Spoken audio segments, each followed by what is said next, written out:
الحمد لله وكفى والسلام على عباده الذين اصطفى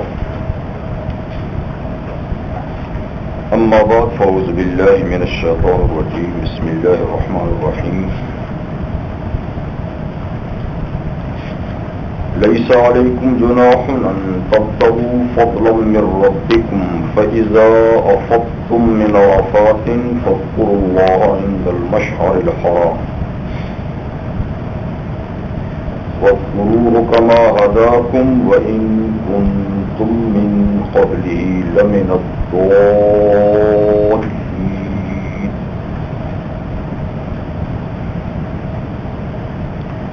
ثم أفيضوا من حيث أفاض الناس واستغفروا الله إن الله غفور رحيم صدق الله العظيم. سورہ بقرہ کی آیت نمبر 198 اور 199 آپ کے سامنے تلاوت کی گئی. فریضہ حج کی ادائیگی کے سلسلے میں گفتگو چلی آ رہی ہے اور اس سلسلے میں بعض کوتاہیوں کا ازالہ کیا جا رہا ہے. دور جاہلیت میں بعض چیزیں حج کے درمیان ممنوع سمجھی جاتی تھیں، لیکن فی الواقع وہ حج کی عبادت میں ممنوع نہیں تھیں، تو ان کو ثابت رکھا گیا، اور کئی چیزیں جو حج سے مناسب نہ تھیں اور لوگوں نے اپنے طور پہ ان کو جاری کیا تھا، انہیں ختم کیا جا رہا ہے ان آیات میں. جو ایک جائز چیز لوگوں نے ممنوع سمجھی تھی، یعنی لوگوں نے تو جاری کی تھی لیکن صحابہ نے بعد میں اس کو ناپسند سمجھا اور پیغمبر کریم صلی اللہ علیہ وسلم سے استفسار کیا گیا تو اس کے جواز کے بارے میں حضور نے ارشاد فرمایا اس آیت میں،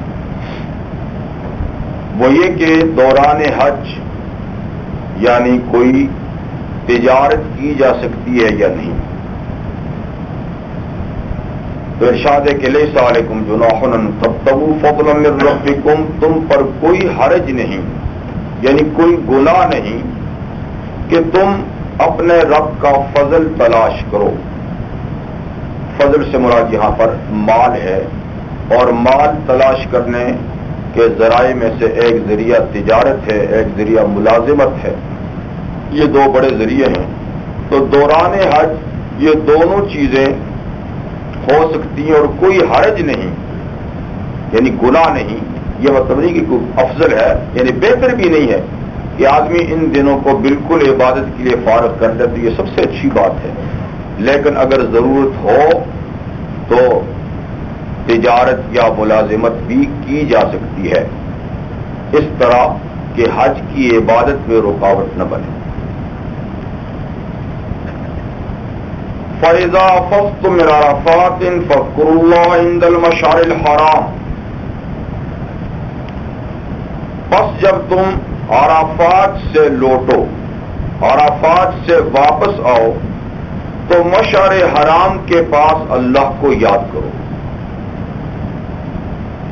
عرفات لفظوں میں تو یہ جمع ہے، لیکن واقع میں یہ ایک میدان کا نام ہے جہاں پر حج کا رکن اعظم ادا کیا جاتا ہے. عرفات کا میدان حدود حرم سے باہر ہے، لیکن حج کا سب سے بڑا رکن وہیں ادا کیا جاتا ہے. اس کی وجہ تسمیہ کیا ہے؟ اس میں متعدد باتیں ہیں، جس میں سے ایک یہ بھی ہے کہ اس میدان کو عرفات اس لیے کہتے ہیں کہ اس میں بندے اللہ کا تعارف اور تقرب حاصل کرتے ہیں. تو عرفات کا معنی جان پہچان پیدا کرنا. تو اس میں بندے اللہ کے حضور ہر چیز سے منقطع ہو کر، ہر چیز سے الگ تھلگ ہو کر اپنے اللہ سے پہچان اور معرفت حاصل کرتے ہیں. اس لیے بھی یہ میدان عرفات ہے، اور اس لحاظ سے بھی کہ روئے زمین کے تمام مسلمانوں کی یہاں پر ملاقات ہوتی ہے. تو اس میدان کی حاضری سب مسلمانوں کے باہم تعارف کا بھی ذریعہ ہے۔ تو رکن اعظم جو ہے وہ عرفات میں ادا ہوتا ہے۔ عرفات میں جو رکن اعظم ہے یعنی وہاں کا وقوف، وہاں کی حاضری، یہ اتنا حج کا بڑا رکن ہے کہ اگر یہ ختم ہو جائے اور نہ ہو سکے تو حج سرے سے ہوتا ہی نہیں۔ یعنی باقی واجبات اور فرائض آگے پیچھے ہو جائیں تو قربانی سے کام چل جاتا ہے، اور قربانی نماز کے سجدہ سہو کی طرح اس کا بدل بن جاتی ہے۔ لیکن عرفات کا رکن ایسا ہے کہ اگر یہ فوت ہو جائے تو کوئی قربانی اور کوئی بدل جو ہے اس کا قائم مقام نہیں ہو سکتا۔ اسی لیے کبھی کبھی صرف وقوف عرفات پر ہی حج کا اطلاق ہوتا ہے۔ جیسے پیغمبر کریم صلی اللہ علیہ وسلم سے پوچھا گیا کہ یا رسول اللہ مل حج، حج کیا ہے؟ آپ نے فرمایا العرفہ، بس وقوف عرفات حج ہے۔ مطلب یہ کہ یہ سب سے بڑا رکن ہے حج کا۔ اور یہاں پر ایک خاص وقت کی حاضری جو ہے وہ فرض ہے، وہ 9 ذی الحج کے دن زوال سے لے کر غروب آفتاب تک کا وقت ہے۔ زوال سے پہلے اگر کوئی وہاں پر ہو کر آ گیا تو فرض ادا نہ ہوا، زوال کے بعد وہاں، اور اصل ٹائم جو ہے زوال کے بعد سے مغرب تک ہے، لیکن کوئی آدمی اگر مغرب کے بعد بھی پہنچ جائے بلکہ طلوع فجر سے پہلے پہلے بھی وہاں سے ہو کر آئے تو فرض ادا ہو جاتا ہے۔ اس کی حدود متعین ہیں۔ وہاں سے یعنی مغرب ہوتے ہی نکلتے ہیں جو اصل طریقہ ہے، تو نکلنے کے بعد پھر مینا کی طرف واپسی ہوتی ہے۔ وقوف کے لیے بھی مینا سے جاتے ہیں، اور وقوف کے بعد بھی مینا کو آنا ہوتا ہے، لیکن بیچ میں ایک اور عبادت ہے مزدلفے کا وقوف، جو فرض نہیں ہے واجب ہے۔ یا اسی کا ذکر ہے فاذکروا اللہ عند المشعر الحرام، جب تمہاری واپسی ہو عرفات سے تو مشعر حرام کے پاس اللہ کو یاد کرو۔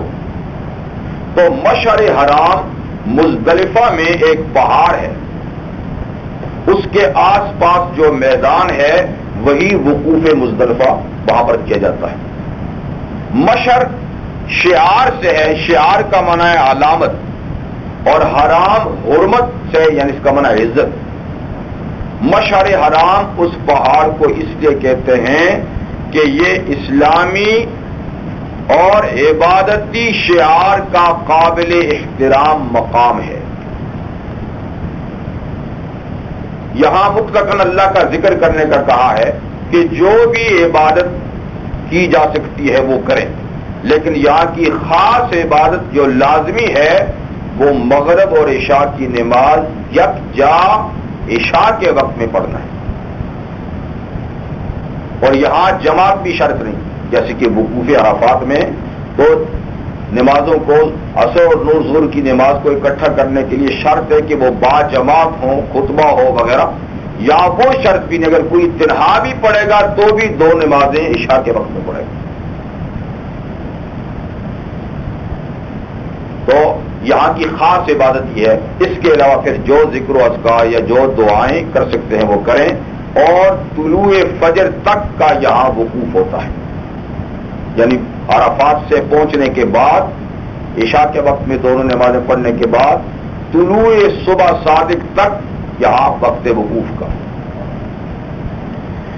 وَاذْكُرُوهُ كَمَا هَدَاكُمْ، اس کے بعد اللہ تعالیٰ ایک اصول اور ایک قانون بتاتے ہیں کہ یہ تو ہم نے کہہ دیا کہ اللہ کو یاد کرو مشعر حرام میں، لیکن کیسے کرو؟ اپنی مرضی سے نہیں، وَاذْكُرُوهُ كَمَا هَدَاكُمْ، اس طرح اللہ کو یاد کرو جس طرح اس نے تمہاری رہنمائی کی ہے، جیسے یاد کرنے کا طریقہ بتایا ہے اس طریقے پہ یاد کرو۔ معلوم ہوا کہ خالی ذکر اور خالی عبادت اللہ کے ہاں مقبول نہیں ہے، وہ عبادت اور وہ اذکار مقبول ہیں جو اللہ تعالیٰ نے پیغمبر کریم صلی اللہ علیہ وسلم کی وساطت سے بتائے ہیں. اس طریقے پہ جو عبادت ہوگی وہ مقبول ہوگی، اس سے ہٹ کے جو عبادت کی جائے گی وہ مقبول نہ ہوگی.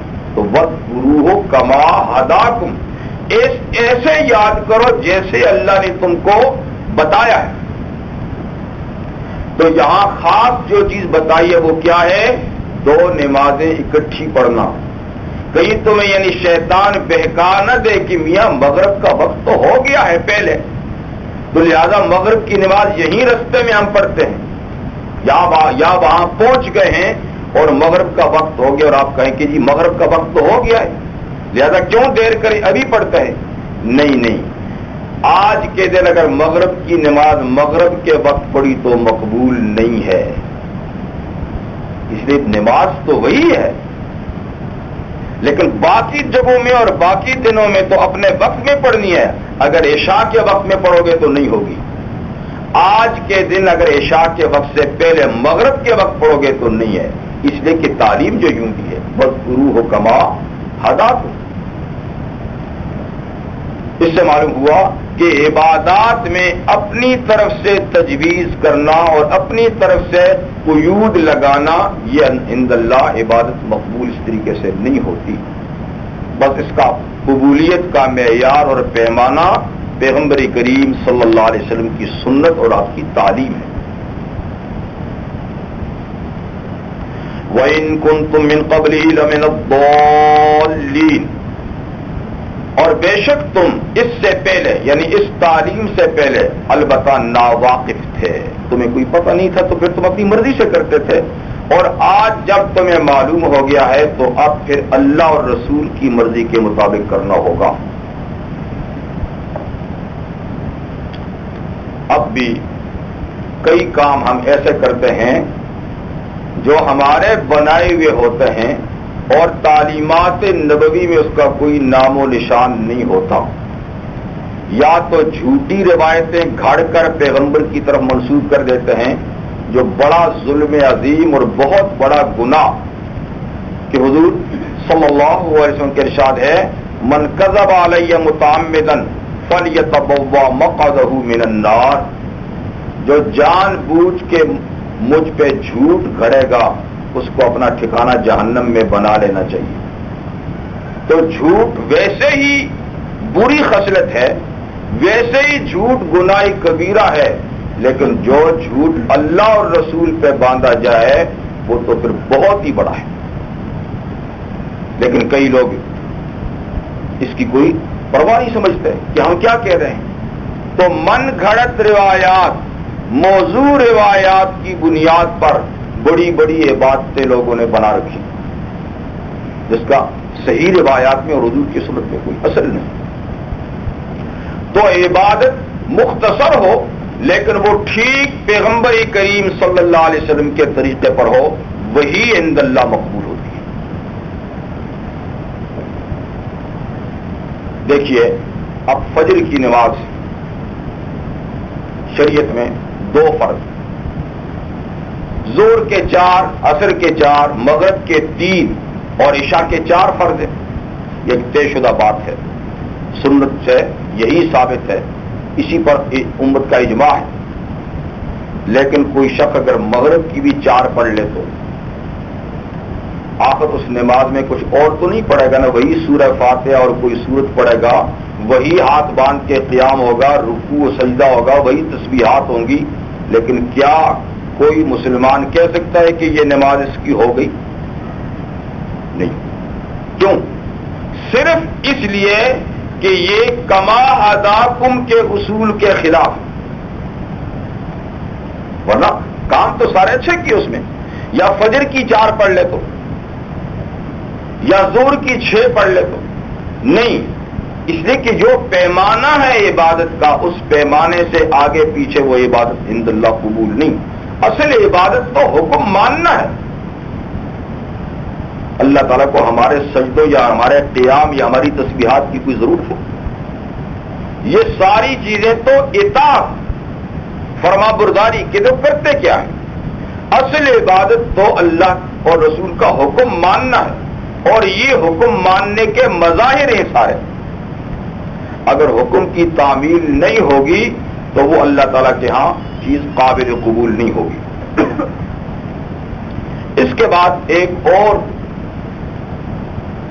حج کے لیے جو مشرکین مکہ نے اپنی ایک اضافی شان کے لیے ایک اضافہ کر رکھا تھا، اس کا اللہ تعالیٰ ازالہ فرماتے ہیں.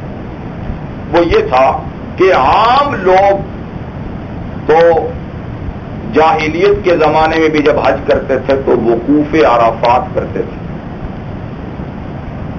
لیکن آل مکہ جو ہے یہ عرفات میں نہیں جاتے تھے، یہ مزدلفہ میں وقوف کر کے واپس ہو جاتے تھے اور کہتے تھے میاں تم تو اس لیے جاؤ کہ تم تو باہر کے لوگ ہو، ہم تو مکہ کے رہنے والے ہیں، حرم کے مجاور ہیں، حرم کے پڑوسی ہیں، ہمیں حرم کی حدود سے باہر جانے کی ضرورت نہیں ہے.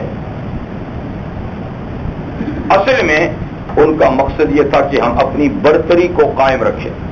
ہم بڑے لوگ ہیں اور عام لوگوں کے ساتھ ساری عبادت نہیں ہم انجام دے سکتے، ہماری کوئی خصوصیت ہونی چاہیے. ان کا وقوف اگر عرفات میں ہے تو ہمارا وقوف مزدلفہ میں ہو. تو حق تعالی شانہ فرماتے ہیں کہ یہ طریقہ آپ اسلامی حج میں نہیں ہوگا. امیر ہے یا غریب ہے، مکی ہے یا مدنی ہے، حرم کا باسی ہے یا غیر حرم کا باسی ہے، حج سب کو ایک طریقے سے ادا کرنا ہے. جب ہم نے حج کا لباس ہی ایک مقرر کیا ہے، جب حج کا ترانہ ہی ایک مقرر کیا ہے، تو پھر کیا مطلب ہے کہ کچھ یہاں سے جائے اور کچھ وہاں سے جائے؟ تو یہ اونچ نیچ برداشت نہیں. ثم افیضوا من حیث افاض الناس، پھر وہاں سے واپس آؤ جہاں سے اور لوگ واپس آتے ہیں، عرفات سے. واستغفر اللہ، اور اپنی کوتاہیوں پر اللہ سے معافی مانگو. جو غلطیاں ہو گئی ہیں ان غلطیوں کو مت دوہراؤ، جو ہو چکی ہیں اللہ سے معافی مانگو. ان اللہ غفور الرحیم، بے شک اللہ بخشنے والے اور مہربان ہیں.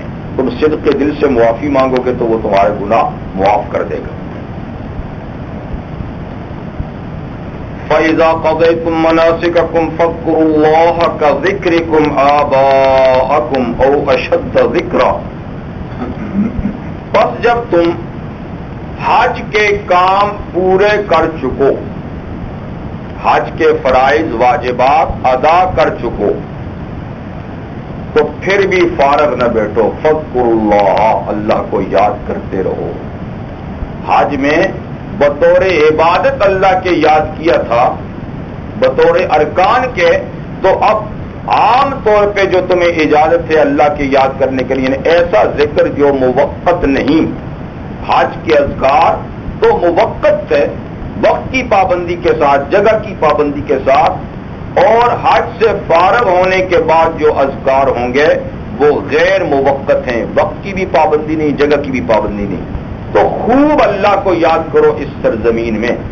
فاذکروا اللہ، یاد کرو اللہ کو. کذکرکم آباءکم او اشد ذکرا، جیسے جاہلیت کے زمانے میں قبل از اسلام تمہارا یاد کرنا ہوتا تھا اپنے باپ دادوں کو، اب ان کو چھوڑو، اللہ کو یاد کرو. او اشد ذکرا، یا اس سے بھی زیادہ اللہ کو یاد کرو جتنا تم حج سے فارغ ہو کر اپنے باپ دادوں کے چرچے بیان کرتے تھے. تو ہوتا یہ تھا قبل اسلام کہ جب لوگ حج سے فارغ ہوتے تو مینا میں میلہ لگتا تھا. ایک تو تجارتی میلہ ہوتا تھا اور ایک باہمی فخر و مباحات کا میلہ ہوتا تھا.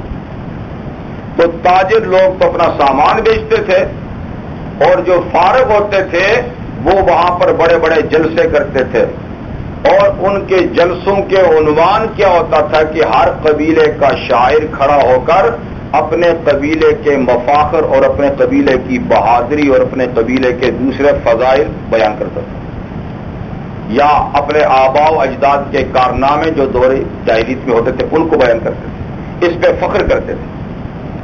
تو مینا میں یعنی عید کے دن کے بعد بس یہی ہوتا تھا، یا تجارت ہے اور یا پھر جلسے ہیں، اور ان میں آباء و اجداد کے مفاخر بیان کیے جا رہے ہیں. تو اللہ تعالیٰ فرماتے ہیں کہ یہ کیا بات ہے، آئے تم عبادت کے لیے ہو اور عبادت سے فارغ ہوتے ہی تم اور کاموں میں لگ گئے. تو اب بچے ہوئے دنوں میں بھی اللہ کو یاد کرو اور خوب یاد کرو، ایسا ہی جس طرح باپ دادوں کو دور جاہلیت میں یاد کرتے تھے، یا اس سے بھی بڑھ کے اللہ کو یاد کرو کہ اللہ کے حقوق اور زیادہ ہیں. بعض مفسرین نے یہ بھی اس کی تفسیر کی ہے کہ اللہ کو ایسے یاد کرو جیسے بچپن میں باپ کو یاد کیا کرتے تھے. تو جب بچہ چھوٹا ہوتا ہے تو اس کی زبان پہ ہر وقت اب ہوتا ہے، ابا ابا ابا ابا. اب تم سیانے ہو گئے ہو، سمجھدار ہو گئے ہو، تو اب رب رب رب رب پکارو. جیسے بچپن میں اب پکارتے تھے، اب رب رب پکارو. تو بچپن میں بچہ باپ کو کیوں زیادہ یاد کرتا ہے؟ اس لیے کہ وہ ہر چیز میں اپنے آپ کو باپ کا محتاج سمجھتا ہے، اور یہ سمجھتا ہے کہ میری ساری ضرورتیں باپ پوری کرتا ہے. تو اب تمہاری آنکھیں تو کھل چکی ہیں، باپ بیچارہ بھی ایک ذریعہ ہے، ساری حاجتیں تو رب الارباب پیدا کرتے ہیں، وہی دیتے ہیں. تو اب تم جیسے بچپن میں باپ کو حاجت روا سمجھ کے بار بار پکارتے تھے، اب اللہ کو حاجت روا سمجھ کے بار بار پکارو. دونوں باتیں اپنی جگہ میں درست ہیں کہ جاہلیت کے زمانے کے فخر کے ماں باپ دادوں کا یاد کرنا چھوڑ کے اللہ کو یاد کرو، یا بچپن سے. یہ تو ایک حکم دیا. اب اس حکم کی تعمیل میں لوگ وہاں جو کچھ کرتے ہیں ان کے دو طبقے ہیں.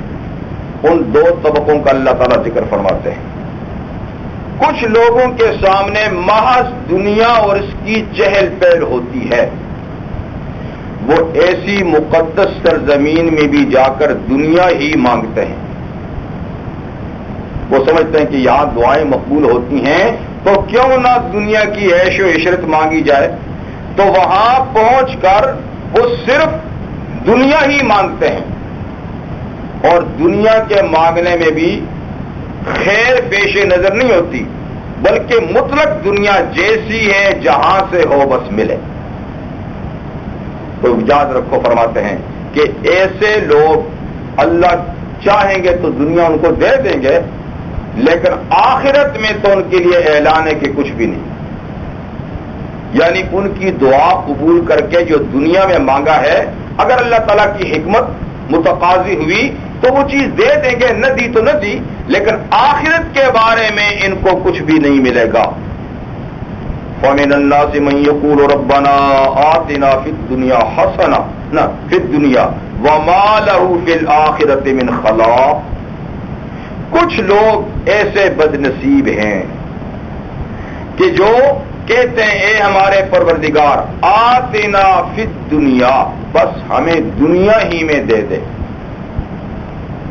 اور اس کے ساتھ حسنہ بھی نہیں لگاتے کہ کوئی اچھی دنیا دے دے، صرف دنیا دے دے. وَمَا لَهُ فِي الْآخِرَةِ مِنْ خَلَاقٍ. ان کے لیے آخرت میں کوئی حصہ نہیں. دنیا ملے نہ ملے، آخرت نہیں ملے گی. اور کچھ خوش نصیب سمجھدار لوگ من یقول، جو کہتے ہیں ربنا آتنا فی الدنیا حسنۃ وفی الآخرۃ حسنۃ وقنا عذاب النار. ان کی دعا ایک بات پہ، ان کی دعا تین باتوں پہ. وہ وہاں پہنچ کے کہتے ہیں ہمارے پروردگار ہمیں دنیا میں بھی بھلائی دے، حسنہ خیر اور خوبی بھلائی دے، اور آخرت میں بھی خیر و خوبی اور بھلائی دے. تو یہ بڑے سمجھدار لوگ ہیں، انہیں پتہ ہے کہ دنیا میں کچھ نہ مانگا تو آخرت کا تو یہ زینہ ہے، جب زینہ ہی ٹوٹ جائے گا تو آگے پہنچیں گے کیسے. اس لیے آگے جانے کے لیے جو زینہ ہے اس کو درست رکھنا بھی ضروری ہے. تو اس لیے یہ دنیا کے اندر بھی بھلائی مانگتے ہیں کہ اے اللہ دنیا میں اتنی بھلائی عطا فرما کہ ہم کسی کے محتاج نہ ہوں، ہمارا دین ایمان سلامت ہو، ہمارے ضروریات پورے ہوں، ہم کسی کے سامنے محتاج نہ ہوں۔ تو دنیا کی بھی بھلائی مانگتے ہیں، بھلائی میں ہر قسم کی دنیا کی نعمت آ جاتی ہے حسنہ میں، یعنی پاکیزہ زندگی، صحت، اولاد کی صحت، گھر والوں کی صحت اور مناسب حلال مال و دولت، عزت اور شرف، یہ ساری چیزیں حسنہ میں ہیں۔ اور آخرت میں بھی حسنہ عطا فرما۔ آخرت کی حسنہ کیا ہے؟ یعنی قیامت کے دن کامیاب کرنے کے بعد جنت عطا فرما، اپنی رضا عطا فرما، اپنا دیدار عطا فرما، یہ آخرت کی حسنہ ہے۔ وقنا عذاب النار، اور ہمیں عذاب نار سے بچا، جہنم کی آگ سے بچا۔ تو ان کی دعا 3 حصوں پر، یہ ہیں اصل میں سمجھدار لوگ۔ تو یہ ہے اسلام کی معتدل تعلیم، یعنی یہ بھی نہیں کہتا کہ تم صرف آخرت ہی مانگو، جیسے بات خوش قسم کے صوفی کہتے ہیں کہ دنیا کیا مانگنی ہے بھائی، دنیا کیا مانگنی ہے، یہ غلط بات ہے۔ دنیا کی بھی ضرورت ہے، دنیا نہ ہوگی تو آخرت تک پہنچیں گے کیسے؟ تو اصل تعلیم تو پیغمبر کی ہے، پیغمبر نے دنیا بھی نہیں چھوڑی، مانگی بھی ہے، برتی بھی ہے۔ تو اگر کوئی اس رستے سے ہٹتا ہے تو وہ قابل اتباع نہیں۔ اور کچھ خوش مزاج یا جاہل قسم کے کہتے ہیں بھائی بس آخرت کیا مانگنی، بھائی آخرت بھی تو اللہ کے حکم سے مانگ رہے ہیں، اپنی مرضی سے مانگ رہے ہیں۔ تو کوئی دنیا سے استغنا برتنا چاہتے ہیں، کچھ آخرت سے استغنا برتنا چاہتے ہیں، یہ باتیں دونوں سنت طریقے سے خلاف ہیں۔ بلکہ دنیا اور آخرت کی بھلائی طلب کی جائے اور دنیا اور آخرت کی بھلائی حاصل کرنے کے لیے جد و جہد اور کوشش بھی کی جائے، یعنی صرف مانگ کے بھی بات چھوڑ نہ دیں بلکہ اپنی توانائیاں بھی صرف کریں، دنیا کی زندگی کو خوشحال اور خوشگوار بنانے کے لیے بھی محنت کی جائے اور آخرت کی کامیابی کے لیے بھی محنت کی جائے۔ یہ ہے اعتدال کا رستہ۔ ان کے لیے اللہ تعالیٰ کیا فرماتے ہیں؟ اولئک لہم نصیب مما کسبوا، ان کو پورا پورا حصہ ملے گا اس کا جو یہ محنت کریں گے۔ دنیا کی محنت کی یہاں حصہ دوں گا، آخرت کی محنت کی وہاں کا حصہ دوں گا، تو پورا پورا ان کو حصہ ملے گا دونوں جہاں میں۔ واللہ سریع الحساب، اور اللہ بڑے جلد حساب لینے والے ہیں۔ کسی کو یہ بھی فکر نہ ہو پتہ نہیں ہمارا حصہ ملنے میں کتنا وقت لگے گا، کیونکہ اربوں خربوں انسانوں کا حساب کتاب اللہ تعالیٰ قیامت کے دن چکائیں گے، اور ہمیں ہماری محنت کا صلہ پتہ نہیں کب ملے گا۔ فرمایا خاطر جمع رکھو، یہ تمہارے حساب کتاب نہیں ہیں، یہاں حساب کتاب لینے والے کو پہلے سے سب کچھ معلوم ہے۔ تو واللہ سریع الحساب، اللہ بہت جلد حساب لینے والے ہیں۔ جیسے حدیث میں ہے کہ دنیا کے دن کے آدھے دن کے اندر اندر حساب چکا دیا جائے گا۔ تو دنیا کا ہمارا دن بڑے سے بڑا کیا 12-13 گھنٹے کا ہے، تو یوں سمجھیے کہ ہمارے ان اوقات کے لحاظ سے 6 گھنٹوں میں اللہ سارے معاملات نمٹا دے۔ اللہ سریع الحساب۔ وَاذْكُرُوا اللَّهَ فِي أَيَّامٍ مَّعْدُودَاتٍ، یہ ایک اور اصلاح ہے کہ حج ختم ہونے کے بعد منا میں 2 یا 3 دن کا قیام، اس سلسلے میں بھی دور جاہلیت میں لوگوں میں اختلاف تھا۔ کچھ کہتے تھے صرف 2 دن رہنا چاہیے، اور وہ دن بھی جیسے گزارتے تھے آپ کو پتا ہے کہ مشاعروں میں، مباحثوں میں، تقریروں میں، تجارتوں میں۔ لیکن کہتے تھے کہ 2 دن رہنے چاہیے، تیسرے دن رہنا گناہ ہے، تیسرے دن رہنا۔ اور کچھ کہتے تھے نہیں، 2 دن رہ کے جانا گناہ ہے، تیسرے دن رہنا لازمی ہے۔ تو اللہ تعالیٰ اس کی اصلاح فرماتے کہ نہیں، یا کوئی گناہ نہیں. کوئی 2 دن رہتا ہے, کوئی 3 دن رہتا ہے.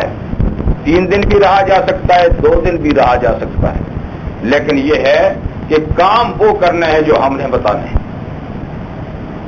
وَاذْكُرُوا اللَّهَ فِي أَيَّامٍ مَّعْدُودَاتٍ, اور اللہ کو یاد کرو ان گنتی کے دنوں میں جو عید کے بعد ہے. ایام تشریق 11, 12 اور 13 جو ایام تشریق ہیں, ان میں اللہ کو یاد کرو, یعنی کثرت سے اللہ کا, یعنی اس میدان کے اندر, منا کے میدان میں اللہ کا ذکر کرو. تو ایام تشریق میں عام طور پہ بھی نمازوں کے بعد اللہ کا ذکر بلند کرنے کا حکم ہے, اور خاص طور پہ حجاج کرام کو منا کے میدان کے اندر خصوصی طور پہ اللہ تعالیٰ کا یعنی ذکر کرنے کا حکم ہے. تو اللہ کو یاد کرو ایام معدودات, گنتی کے ان دنوں میں. فمن تعجل فی یومین فلا اثم علیہ, جو جلدی چلا گیا 2 دن قیام کر کے ہی تو فلا اثم علیہ, اس پہ بھی کوئی گناہ نہیں ہے. لیکن 2 دن کا قیام یہ واجبات میں سے ہے, یعنی یہ نہیں کہ 1 دن قیام کر کے چلا جائے, 2 تو کرنے ہیں. تو جو 2 دن مینا میں عید کے بعد ٹھہر کر گیا 11, 12 کو, تو کوئی حرج نہیں. ومن تأخر فلا اثم علیہ, اور جو پیچھے رہ گیا 3رے دن کے لیے بھی تو اس پہ بھی کوئی گناہ نہیں ہے, مگر 3را دن اختیاری ہے. اختیاری یوں ہے کہ اگر 12 تاریخ کو رمی جمار کر کے شیطان کو پتھر مار کے چلا گیا غروب آفتاب سے پہلے تو ختم گیا سلسلہ. لیکن اگر 12ویں تاریخ کا سورج ڈوب گیا منا ہی میں, تو اب علماء کہتے ہیں کہ 13ویں کو بھی رہنا ضروری ہے, اب رات رہے. لیکن 13ویں کی رمی جو ہے پتھر مارنے, اس میں یہ پابندی نہیں کہ اب زوال کے بعد مارے, صبح بھی مار سکتا ہے, اور صبح شیطان کو مار کے جا سکتا ہے, پورا دن ٹھہرنے کی بھی کوئی ضرورت نہیں ہے.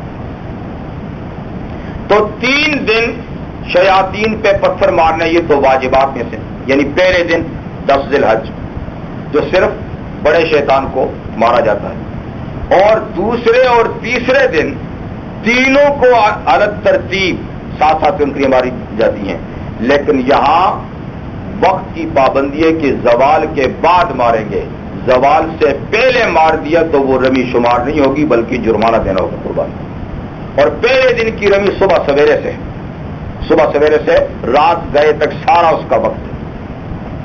اور تیسرے دن اگر رہ گیا تو اس کے لیے زوال تک ٹھہرنا شرط نہیں, وہ صبح بھی رمی کر کے مکہ جا سکتا ہے. فلا اثم علیہ لمن اتقى, تو جو تیسرے دن بھی ٹھہر گیا تو کوئی گناہ نہیں, لیکن اس آدمی کے لیے ہے اتقى جو خدا سے ڈرتا ہے اور نیک کام اور اللہ کے ذکر کے لیے ٹھہرتا ہے, کسی اور مقصد کے لیے نہیں. واتقوا اللہ, اللہ سے ڈرو قدم قدم پر, کہ یہ عزت اور شرف کا مقام ہے. ایک بڑی عبادت ادا کرنے کے لیے آئے ہو, اگر اس میں ذرا سی بھی تم نے جان بوجھ کے غلطی کر لی تو مواخذہ بھی سخت ہوگا. اس لیے واتقوا اللہ بار بار اس کو دہرایا جا رہا ہے کہ حج کی ادائیگی میں اللہ سے ڈرو. وَاعْلَمُوا أَنَّكُمْ إِلَيْهِ تُحْشَرُونَ, اور جانو کہ تم اس کے پاس اکٹھے کیے جاؤ گے, جیسے آج اس کے گھر کے پاس اکٹھے کیے گئے ہو, ایسے کل قیامت کے دن بھی اللہ کے روبرو آج کعبہ میں اکٹھے ہوئے, کل رب کعبہ کے سامنے اکٹھے کیے جاؤ گے.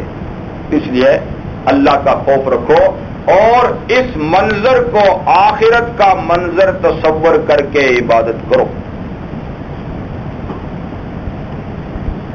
اوپر یہ بیان کیا گیا تھا کہ حج کے دوران خوش قسمت اور محروم القسمت دونوں قسم کے لوگ ہوتے ہیں. کچھ وہاں جا کے بھی دنیا کے بکھیڑوں میں پڑے رہتے ہیں, وہی مانگتے ہیں, اور کچھ دونوں جہاں کی اصلاح چاہتے ہیں. اب اگلی آیات میں 2 قسم کے لوگوں کا ذکر ہے کہ اس طریقے سے جیسے وہاں حاجیوں کے 2 حالات ہیں, عام طور پہ بھی لوگوں کے 2 حالات ہیں, کچھ مومن ہیں کچھ منافق ہیں. کچھ مومن ہیں کچھ منافق ہیں. تو پہلا بیان منافقین کے سلسلے میں ہے. وَمِنَ النَّاسِ مَن يُعْجِبُكَ قَوْلُهُ فِي الْحَيَاةِ الدُّنْيَا وَيُشْهِدُ اللَّهَ عَلَى مَا فِي قَلْبِهِ وَهُوَ أَلَدُّ الْخِصَامِ. کچھ لوگوں میں ایسے بھی ہیں.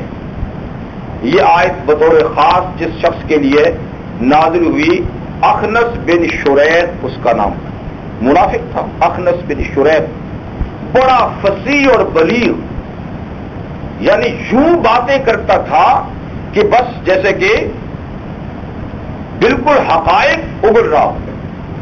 تو زبردست قسم کا مقرر اور خطیب تھا. جب نبی کریم صلی اللہ علیہ وسلم کی خدمت میں آتا تو اپنی لب و لہجے سے یوں باتیں کرتا کہ جیسے کہ اس سے بڑا کوئی مخلص مسلمان نہیں، لیکن تھا پرلے درجے کا منافق.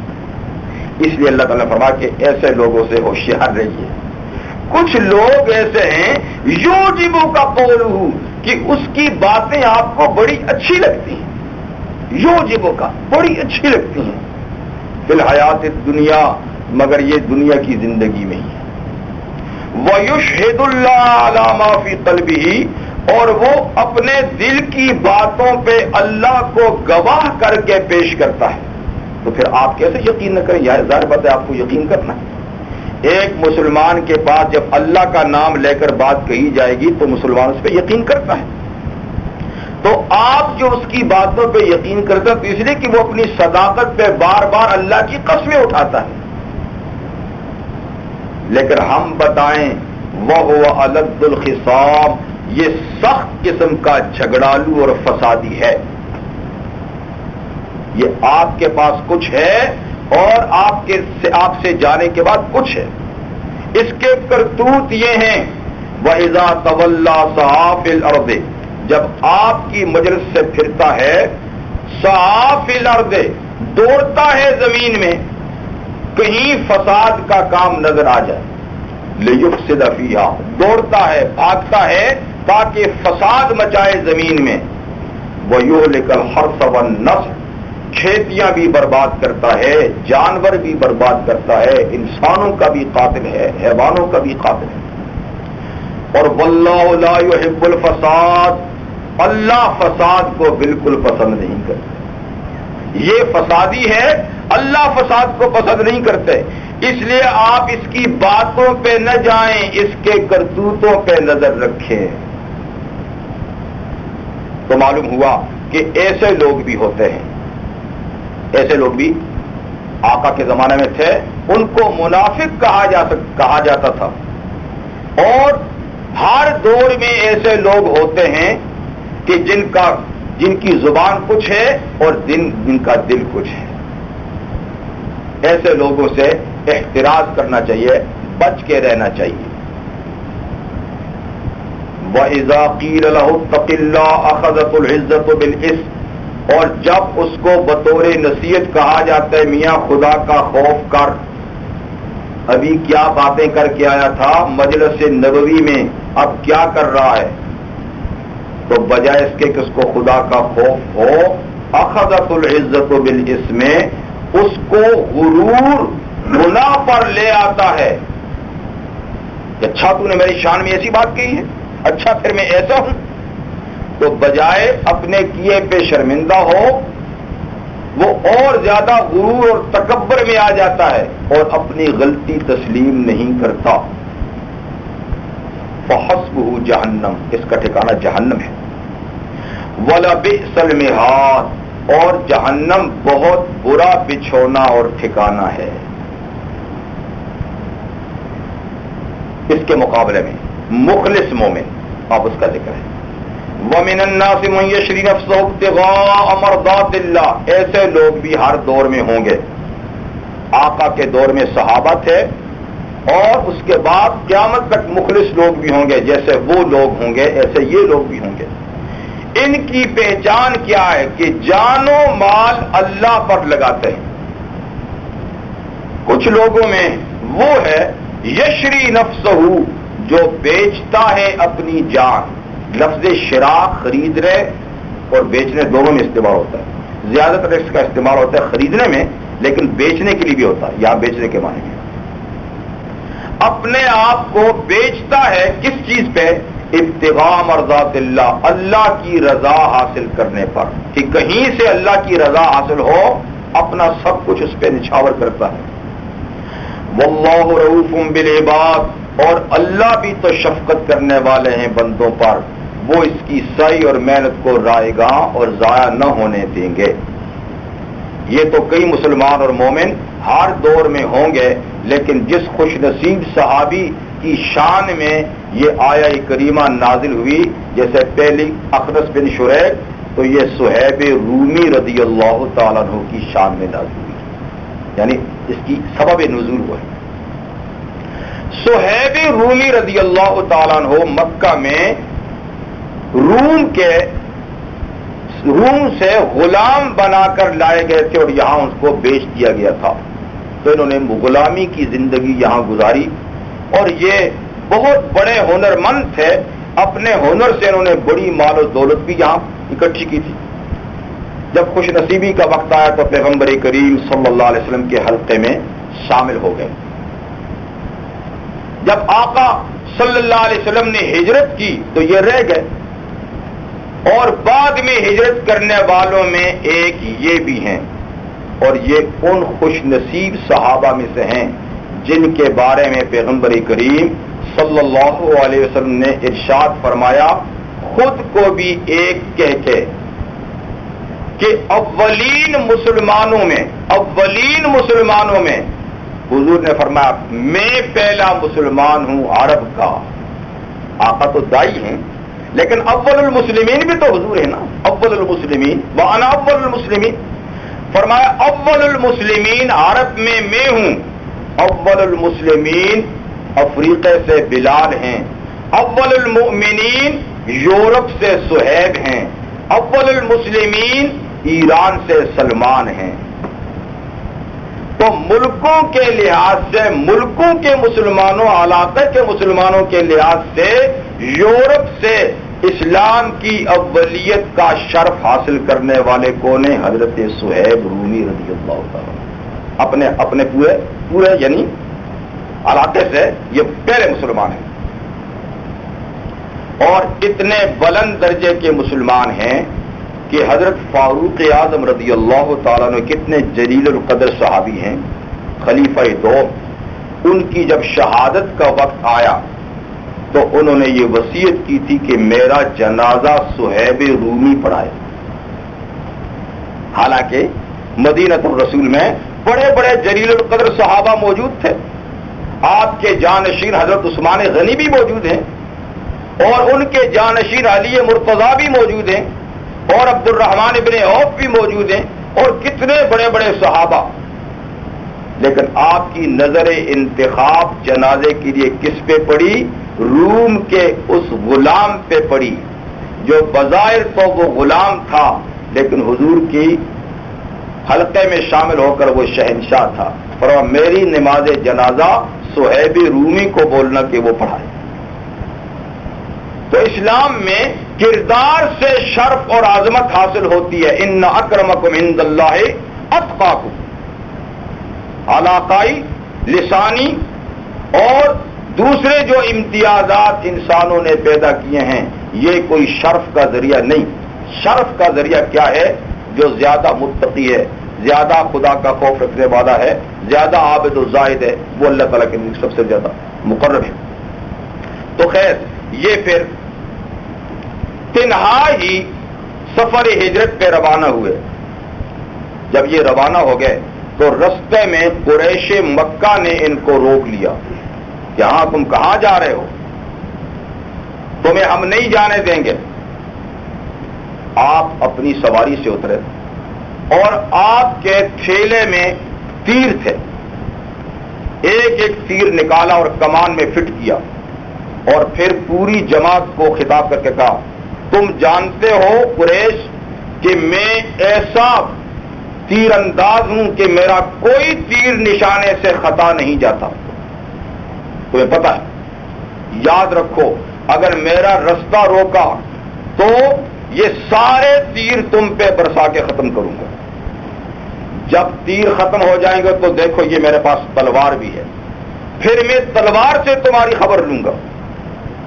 تو جب تلوار بھی ٹوٹ جائے, تیر بھی ختم ہو جائے, تو پھر تم جو چاہو کرو. تو دیکھو میں تمہیں ایک اچھا سودا بتاتا ہوں, مجھے مت چھیڑو, مجھے مت چھیڑو, اچھا سودا بتاتا ہوں. کہ کیا؟ کہ تمہیں پتا ہے میں بڑا مالدار بھی تو ہوں. کہاں بالکل ہے, اور تم نے ہمارے ملک میں مال کمایا ہے, یہ بھی ہم تمہیں مدینہ نہیں لے جانے دیں گے. کہ میاں لے جانے کی کیا بات ہے, میں تو خود پیشکش کرتا ہوں, جو پاس ہے یہ بھی لو, اور مکہ میں فلاں مکان کے اندر میرا تمام سرمایہ موجود ہے, چابیاں لو, وہ سارا سرمایہ تمہارا ہے, لیکن میرا رستہ مت روکو. روک سکتے بھی نہیں ہو, لیکن میں تمہیں کہتا ہوں کہ روکو بھی نہ. تو وہ ڈر بھی گئے اور کچھ لالچ بھی مل گئی. میں اچھا ٹھیک ہے جا. تو حضرت صہیب یوں وہاں سے سارا مال و دولت قربان کر کے تنہا مدینہ منورہ پہنچے. جب پہنچے تو پیغمبر کریم صلی اللہ علیہ وسلم کی زبان اقدس پہ یہ الفاظ تھے, ربح ابا یحییٰ, ربح ابا یحییٰ, ابو یحییٰ صہیب نے تجارت میں بڑی کامیابی حاصل کر لی. ایمان بچا کے لے آیا, دولت دے کر ایمان بچا کے لے آیا, جان بچا کے لے آیا, یہ بڑا نفع کا سودا کر کے آیا. اسی پہ یہ آیا ہی کریمہ بھی نازل ہو. تو کچھ ایسے لوگ ہیں جو ایمان کی خاطر سب کچھ قربان کرنے والے ہیں, اور کچھ ایسے ہیں کہ صرف زبانی باتیں کرنے والے ہیں, اور در پردہ ان کے اعمال انتہائی خبیثانہ ہیں.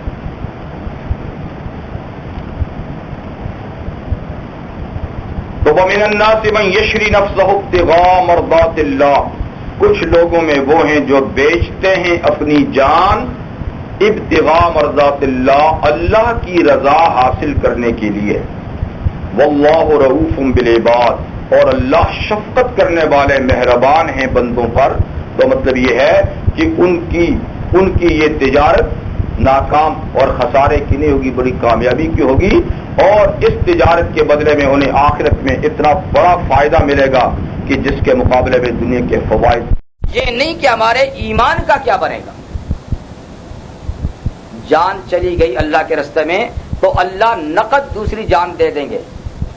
شہید کے لیے کیا اعلان ہے, وہ مرتا نہیں ہے, اس کو حیات جاویدانی دیتے ہیں. کشتگان خنجر تسلیم را, ہر زباں از غیب جانے دیگرس. اور ایمان کے بدلے میں, جان کے بدلے میں تو حیات جاویدانی, اور ایمان کے بدلے میں آخرت کی ہمیشہ کی کامیابیاں, ہمیشہ کی کامیابی. کہ فرمایا گیا کہ شہید کے سارے گناہ قطرہ خون کے زمین پہ گرتے ہی بخش دیے جاتے ہیں. حقوق العباد مستثنا ہے. حقوق العباد چھوڑ کر حقوق اللہ کے بارے میں ہے کہ شہادت سے تو حق تعالی شانہ کے ہاں ایمان کی اتنی بڑی قیمت ہے, اس کے تحفظ کی فکر کرنی چاہیے. اس کو مضبوط بنانے کے لیے جو اسباب اور ذرائع وہ اختیار کرنے چاہیے. باقی چیزیں تو آنی جانی ہیں, زندگی تو عارضی ہے, آج نہیں تو کل, اور جائے گی وہیں جہاں مقرر ہے. اس سے پہلے نہیں جا سکتی. ساری کائنات مل کے کسی کی جان کو ایک سیکنڈ پہلے نہیں ختم کر سکتے, اور جب وہ لینے پہ آتا ہے تو سارے تحفظات رکھے رہتے ہیں, اور جانے والا ایریا رگڑ کے چلا جاتا ہے. تو زندگی کے لمحات, زندگی کے سانس ایک ایک سیکنڈ کے طے شدہ ہے. اس لیے یہ خوف تو قطعاً ہونا نہیں چاہیے کہ فلاں کے ہاتھ سے مر جاؤں گا, فلاں مار دے گا, فلاں نہیں مار سکتا. ہاں اگر اسی کے ہاتھ سے لکھی ہے تو پھر کوئی بچا بھی نہیں سکتا. اس لیے ایمان کے تحفظ کی ضرورت ہے.